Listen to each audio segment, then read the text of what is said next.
Hello, എല്ലാവർക്കും സ്വാഗതം. ഇന്ന് ഞാനൊരു ഞണ്ടുകറിയുമായിട്ടാണ് വന്നിരിക്കുന്നത്. ഇത് എൻ്റെ അമ്മ ഉണ്ടാക്കുന്ന ഞണ്ടുകറിയാണ്.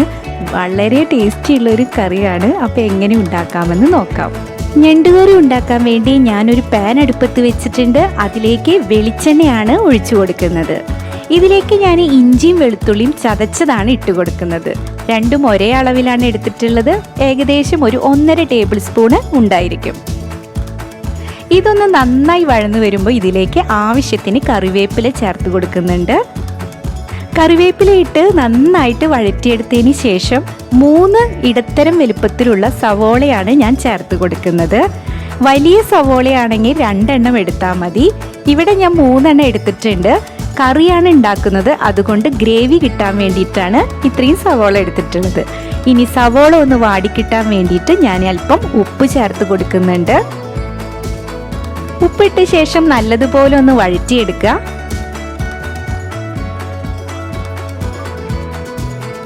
ഇപ്പൊ സവോള ഒന്ന് വാടി വന്നിട്ടുണ്ട്. ഇതിലേക്ക് ഞാൻ 3 പച്ചമുളക് നുറുക്കിയതാണ് ചേർത്ത് കൊടുക്കുന്നത്. ഇനി പച്ചമുളകും ചേർത്ത് നല്ലതുപോലെ ഒന്ന് വഴറ്റിയെടുക്കുക. നമുക്ക് ഈ സവോള നല്ല ഗോൾഡൻ ബ്രൗൺ ആയി വരുന്നത് വരെ വഴറ്റിയെടുക്കണം. ഇപ്പൊ സവോള നല്ലതുപോലെ വഴന്നു വന്നിട്ടുണ്ട്. ഇനി നമുക്ക് പൊടികളാണ് ചേർത്ത് കൊടുക്കേണ്ടത്. തീയൊന്ന് കുറച്ച് വെച്ചതിന് ശേഷം നമുക്ക് 1/2 ടീസ്പൂണ് മഞ്ഞൾപ്പൊടിയാണ് ചേർത്ത് കൊടുക്കുന്നത്. മഞ്ഞൾപ്പൊടിയുടെ പച്ചമണം മാറി വരുന്നത് വരെ വഴറ്റിയെടുക്കുക.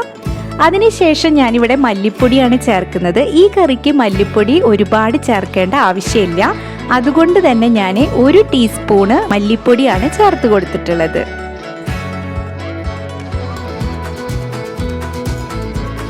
ഇപ്പം മല്ലിപ്പൊടിയുടെയും മഞ്ഞൾപ്പൊടിയുടെയും ഒക്കെ പച്ചമണം നല്ലതുപോലെ മാറി വന്നു. ഇനി നമുക്ക് മുളക് പൊടിയാണ് ചേർത്ത് കൊടുക്കുന്നത്.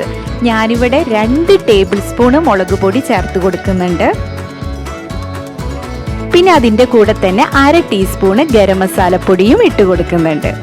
ഇനി ഇത് നല്ലതുപോലെ ഒന്ന് വഴറ്റി അതിൻ്റെ പച്ചമണം മാറി ചെറുതായി എണ്ണ തെളിഞ്ഞു വരുന്നത് വരെ നമുക്ക് ഇളക്കിയെടുക്കണം. ഇപ്പം മസാലയൊക്കെ ഒന്ന് എണ്ണ തെളിഞ്ഞു വന്നിട്ടുണ്ട്. ഇനി ഇതിലേക്ക് തക്കാളിയാണ് ചേർത്ത് കൊടുക്കുന്നത്. ഇവിടെ ഞാൻ 2 തക്കാളിയാണ് അരിഞ്ഞ് ചേർത്ത് കൊടുക്കുന്നത്. തക്കാളി ചേർത്ത് ഒന്ന് വഴറ്റിയെടുക്കുക.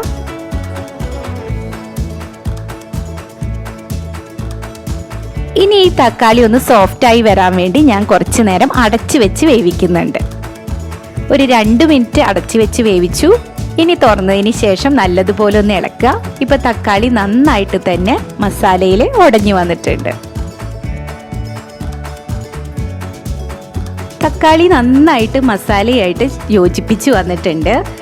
ഇപ്പൊ നന്നായിട്ട് യോജിപ്പിച്ച് എണ്ണ തെളിഞ്ഞു വന്നിട്ടുണ്ട്. ഇനി നമുക്ക് ഇതിലേക്ക് ക്രാബാണ് ചേർത്ത് കൊടുക്കേണ്ടത്. കഴുകി വൃത്തിയാക്കി വെച്ചിരിക്കുന്ന ക്രാബാണ്. ഞാനിവിടെ ഒരു 4 ക്രാബാണ് എടുത്തിട്ടുള്ളത്. ഇത് നമുക്ക് മസാലയിലേക്ക് ചേർത്ത് കൊടുക്കാം. ഇനി നല്ലതുപോലെ ഒന്ന് മിക്സ് ചെയ്തെടുക്കുക. ഈ മസാലയും ക്രാബും നല്ലതുപോലെ മിക്സായി വരുന്നത് വരെ നമുക്കൊന്ന് ഇളക്കി കൊടുക്കാം.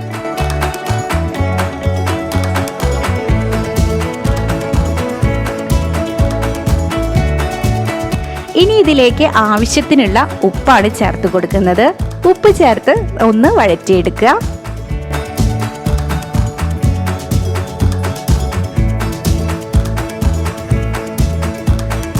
ഇനി ക്രാബ് വേവിക്കാൻ വേണ്ടി ഞാനിവിടെ 2 മിനിറ്റ് അടച്ച് വേവിക്കുന്നുണ്ട്. ക്രാബിൽ നിന്ന് തനിയെ വെള്ളം ഇറങ്ങുന്നത് വരെ നമ്മൾ വേവിച്ചെടുക്കണം. ഇപ്പം 2 മിനിറ്റിൻ്റെ ഉള്ളിൽ തന്നെ ക്രാബിൽ നിന്ന് നന്നായിട്ട് വെള്ളമൊക്കെ ഒന്ന് ഇറങ്ങി വന്നിട്ടുണ്ട്. ഒന്ന് മിക്സ് ചെയ്ത് കൊടുക്കുക. നമ്മളിത് കറിയാണ് ഉണ്ടാക്കുന്നത്, അതുകൊണ്ട് തന്നെ ഇതിലേക്ക് ഞാൻ വെള്ളം ചേർത്ത് കൊടുക്കുകയാണ്.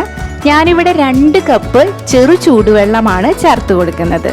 ഞാനിവിടെ ക്രാബ് കറിയാണ് ഉണ്ടാക്കുന്നത്. നിങ്ങൾക്ക് ക്രാബ് മസാല ഉണ്ടാക്കുന്നവർക്ക് 1 കപ്പ് വെള്ളം ഒഴിച്ച് ക്രാബ് നന്നായി വേവിച്ച് നന്നായിട്ട് വെള്ളം പറ്റിച്ചെടുത്താൽ മതി. അപ്പോൾ മസാല റെഡിയാവും. ഞാനിപ്പോൾ കറി ഉണ്ടാക്കുന്നത് കൊണ്ടാണ് 2 കപ്പ് വെള്ളം ഒഴിച്ച് കൊടുത്തിട്ടുള്ളത്. ഇനി നല്ലതുപോലെ ഒന്ന് മിക്സ് ആയതിന് ശേഷം ഒരു നല്ല തിള വന്നു കഴിഞ്ഞാൽ നമുക്ക് വീണ്ടും അടച്ചു വെച്ച് വേവിച്ചെടുക്കാം. ഇപ്പം ക്രാബ് നന്നായിട്ട് അടച്ചു വെച്ചിട്ട് ഞാൻ വേവിക്കുന്നുണ്ട്.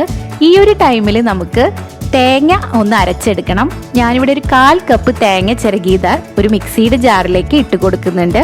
അതിൻ്റെ കൂടെ 1 ടീസ്പൂൺ പെരിഞ്ജീരകവും ഒരു പിടി കറിവേപ്പിലയും ചേർത്ത് കൊടുക്കുന്നുണ്ട്. ഇനി ഇത് നല്ലതുപോലെ പേസ്റ്റാക്കി എടുക്കണം. നന്നായിട്ട് തന്നെ വെള്ളം ചേർത്ത് അരച്ചെടുക്കണം. ഇത് നമുക്കിപ്പോൾ തൽക്കാലം മാറ്റി വയ്ക്കാം.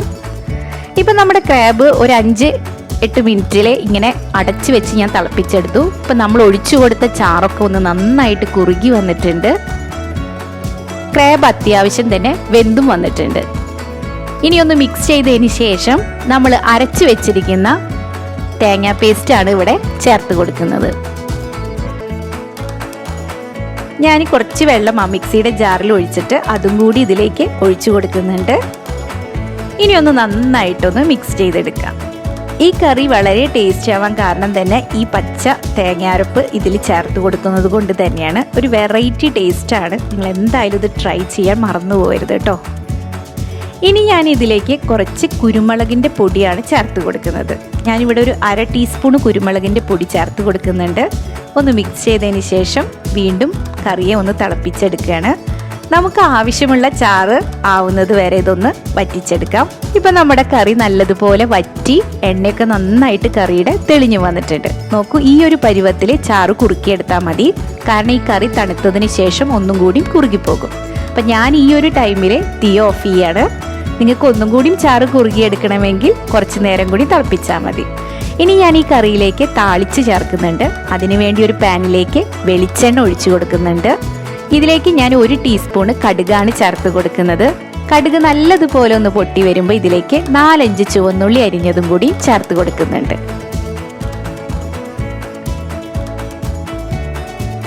ചുവന്നുള്ളി നന്നായിട്ടൊന്ന് വഴറ്റിയെടുക്കുക.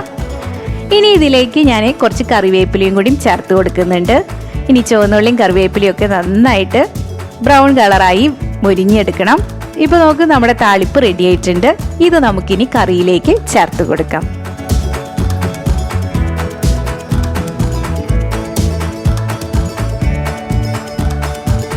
ഇപ്പം ഞാൻ താളിപ്പൊക്കെ കറിയിലേക്ക് ചേർത്ത് കൊടുത്തു. അപ്പം നമ്മുടെ അടിപൊളിയായിട്ടുള്ള ക്രാബ് കറി ഇവിടെ റെഡി ആയിട്ടുണ്ട്. കണ്ടോ, ചൂടാറിയതിന് ശേഷം ഇതൊന്നും കൂടി ഒന്ന് കുറുകി വന്നിട്ടുണ്ട്. അതുകൊണ്ട് തന്നെ നിങ്ങൾ ഇതിൻ്റെ ചാറ് കുറുക്കിയെടുക്കുമ്പോൾ ഒരുപാട് കട്ടി കുറയ്ക്കാൻ നിൽക്കരുത്.